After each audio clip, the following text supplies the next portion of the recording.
આ દ્રશ્યો જોઈને તમે પણ ચોંકી જશો. જ્યાં મહારાષ્ટ્રના ઠાણીના મુંબ્રા વિસ્તારમાં મોડી રાત્રે અચાનક આખા વિસ્તારમાં એક બકરાની દર્દભરી ચીસો ગુંજવા લાગી અને અવાજ એટલું બધું ડરામણો હતો કે લોકો ગભરાઈને પોતાના ઘરોમાંથી બહાર દોડી આવ્યા.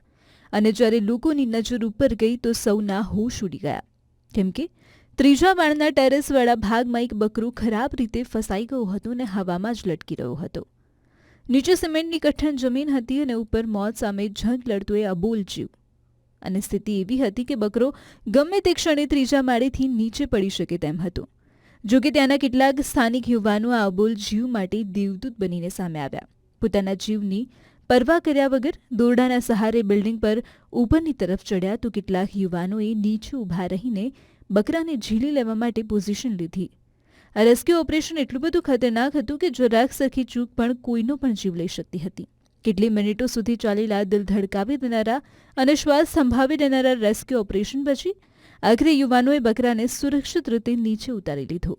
જીવોએ અબોલ જીવનો જીવ બચ્યો. આખા વિસ્તારમાં તાળીઓનો ગડગડાટ અને ખુશીની લહેર દોડી ગઈ. આ રૂવાડા ઊભા કરી દે તેવા રેસ્ક્યુનો વિડીયો હવે સોશિયલ મીડિયા પર વાયરલ થઈ રહ્યો છે.